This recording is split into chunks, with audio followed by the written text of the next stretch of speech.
Good morning, I would assume, everybody, or good day. We're going to be introducing Module 4 now. I'll be releasing it.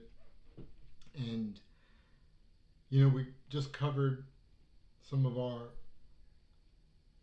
own track history, if you will, of how we develop our own our own consciences, and our consciousness, if you will, of morality, the different stages we go through. And now in Module 4, as we talk about how we've developed, right? And some of you are putting this in your plant discussions or in your threaded discussions, those of you that are doing it for extra credit. Um, the impact of your upbringing, right? Whether you went to a religious school, whether religion was taught to you, whether it wasn't, whether you grew up um, in an environment where your parents had a certain sense of morality and they imposed that or instructed you. Because as I read some of your plant entries, as I go through them, some of you feel like you've been, kind of conditioned or brainwashed by your parents. Um, and Module 4 now, we're going to talk about an integrative approach to our decision making. And we have to consider our unconscious biases,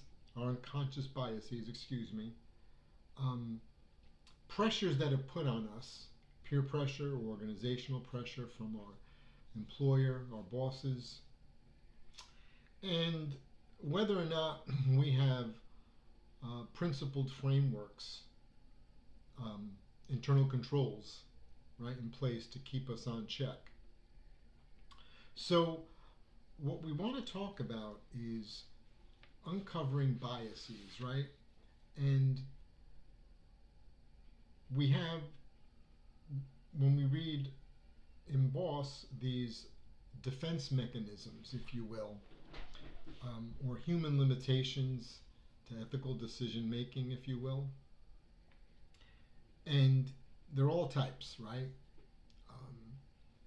And you can have just outright denial, you can have rationalization, right? Um, and there are mechanisms there that we need to deal with, right? Or challenges that we need to deal with.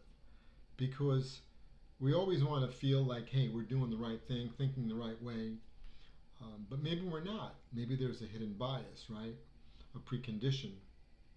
So these are things that you will only uncover through becoming self aware of who you are, why you think the way you think, and whether or not, according to your principles, your moral framework, it's an appropriate way to behave. Um, when we do accounting research at FASAB, we try to look at all the standards and not just cherry pick those that might be easier for the preparer or reduce auditor burden or might, just the opposite, be one-sided towards a user. We try to consider all the different standards and positions and their impact on the reporting objectives, that we have in the accounting framework. And sometimes we do a better job than others, right? By the breadth and scope of our reviews and entertainment of different opinions and different, uh, pieces of guidance, if you will. So, ethical decision making starts with you understanding your biases and keeping them in check and really looking to balance whatever facts or circumstances you're looking at and try to make sure you got them all, as many as you can. Otherwise, you might make a skewed or improper, um, conclusion or reach an improper rationale. So, another thing we're going to look at when you look at Menzel's book um, this week is how institutions, at least the government, right? Most governments, including state and local, you know, operate through a democratic republic form of government. Whenever I hear people say that we live in a republic, that's true, but it's a democracy as well. Whenever I hear people say we're a democracy, that's only half right. It's a republic. And what you learn in Menzel and you see, and it's almost analogous to, or it is analogous to, our brains. We have a left brain and a right brain. Some people say upper and lower brain. But your brain is broken into two hemispheres. I shouldn't say broken, God forbid. There are two hemispheres, right? So anyway, your most of your legislatures in our states are patterned after Congress. There's a bicameral, right? You have the House of Representatives and the Senate. The House of Representatives basically are democracy driven, okay? The majority would rule in the House. That's why you have 532 or however many representatives from around the United States. They represent the majority. The Senate, on the other hand, is the check. It's the brake to say, whoa, we're here to protect the minority. So you might want to impose a majority view on the nation, but the Senate is supposed to try to balance and protect the views of the minority. And then together through debate, committee meetings, reconciliation, compromise, laws are passed that have been driven, if you will, by the democratic process, but then in check by the republic, if you will, form of government, which is to protect the rights of the minority. So this way there's no mob rule, as we learned early on from our Greek forebears. Another way of looking at governance within an entity, whether it's government or commercial, is the COSO cube. The 5 pillars, is it, of internal control. And when you study auditing to pass the CPA exam, you'll become pretty well acquainted with the COSO cube and how it's really the environment, right? The environment kind of sets the foundation of your ethics, and it builds up from there, where you identify your risks in the environment. Then you develop control activities to protect or mitigate or detect those risks. Then you have another layer of reporting those risks, rating those risks, ranking those risks, and how well you're managing them, and monitoring them at the end. And it's the monitoring part, the governance part, that then is supposed to go back and look at the operating environment again, see if things have changed. Can we do anything differently? Look at our risks again. Take another look at the control activities. Should they be changed? Should we add internal controls? Take some away? Change some? And it's a cycle. It's a loop, right? So when you look at the COSO cube, it's a loop of continual improvement, hopefully embodying ethics. So these are some of the principles that we deal with in the reading within Plant. Plant talks about doing the right thing, right? So he has the respect, responsibility, integrity, justice, and compassion as key elements or principles in ethical decision making. Okay, you know, it stands to reason, if you're a judge, right, or you're in a position of authority, you shouldn't make decisions based on raw emotion or a bias. A lot of times we do, though, as humans. You know that. Sometimes we let our biases come through. But this is why you practice ethics on a day-to-day basis, whether it's at home with your spouse, your children, your partner, your colleagues at work, people on the street. It's like exercising. When you begin lifting weights, you don't start with the heaviest weight. You work with a moderate weight. You do a certain number of repetitions, certain number of sets, and then you gradually build up your ethical muscle. Um, but if you don't start with the little things, you're not going to get the big things right either.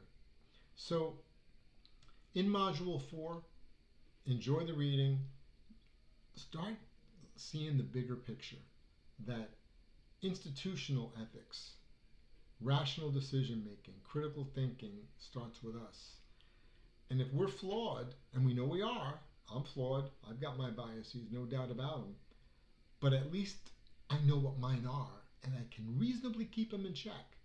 And when I'm in doubt, I can go to my wife, for example, I can go to my daughters, I can go to my trusted colleagues at work, and ask them, hey, look, do you think I'm right? Or could I possibly be wrong? Am I missing something? And sometimes I do, okay? As some of you students are pointing out, right? So listen, I wanted to apologize for this email situation. This is the first time in 5 years we've had any problem with emails. I don't understand why Canvas wasn't getting emails forwarded from the Scarlet account. That I don't understand. I've never had this problem before. So my apologies to you. For those of you that lost points, you can, I won't say easily regain them, but you can regain them through the discussion threads. Some of them are asking, what do we want to see in the discussion threads? Authenticity. Now, if you're going to post the last day, that's not impressive to me, because the last day you don't give anyone a chance maybe to come back and ask you a question. I will not look at salutary responses, for credit, meaning, hey Jim, that was a great post, I really liked it. Okay, so what? Critical thinking should be, even if you liked it, could you challenge Jim, for example? Hey Jim, have you looked at it maybe from this perspective? Or when I read Boss, I was thinking more along these lines. That's the kind of critical thinking. Patting each other on the head doesn't do much. Okay? So think about that when you do your discussion threads. And also, if someone asks you a question, you should be respectful enough to reply back to them. Okay? Another thing is your paper 1. I've been asked, single or double space, single space, and 12 font would be fine, okay? If you want to use section headings, like titling in bold, that's fine. I mean, just don't make it obvious that you're trying to cover up a lot of white space. Just don't do that. And I don't think you will anyway. But so anyway, if you have any questions on paper 1, I've already addressed some with some of you, and I want to thank you for calling me. I give you my number for a reason. I want to be accessible to you. And when you go through Module 4 and you look at your human limitations and your defense mechanisms, I'm going to challenge you. Okay? I'm not going to name names, but there are a few of you, and you know who you are, who are having some problems, maybe with me, my personality, or my delivery. And that's okay. My job, as Professor Smith laid this course out, is to help you examine yourself. So I have to be a bit provocative sometimes, push a little bit to get you to look in the mirror to make sure that you're suited up right for your professional career. Because understand, corruption exists everywhere. It's hidden, and if you're weak, you'll fall. And ethics will either take you to high places, like it's helped me, but I'll tell you where it kind of, I won't say hurt me, but because of my ethical reasoning, and I was always bold in ethics because I just felt so, I saw so much corruption as a kid growing up and so many bad things. I felt the pain of it, of crime and corruption. I swore that I would never buy into it. So I had a hard time dealing with it when I moved here to Washington. But to make a long story short, I've been fortunate enough to work for some very senior officials. I won't mention who, it doesn't matter. But I never got to the senior executive role. And that was because I would always speak truth to power, and they knew it. And my senior leaders would always say, Dom, we want you the way you are. Stay the way you are. They always protected me. So I might not have made it to their grade level, but they protected me. They wanted me there that way. So if you are inclined to be a truth teller, understand you'll pay the price like I did, that you're not going to get all those promotions, all those accolades, all those awards that that go to some of these other folks. But that's okay. The rewards are inherent. They're internal. They're intangible, right? Part of that integrity. So some of you may be thin-skinned or have some of these defense mechanisms, okay? I've got mine. You'll have yours. Examine them. Examine them and say, you know what? Why do I feel this way about this reading or about this post or about this news article I just read or this news report? Why are my emotions why? And kind of examine it and look at it rationally. Because understand that we are emotional beings, but we're also rational beings. But the emotions kick in first.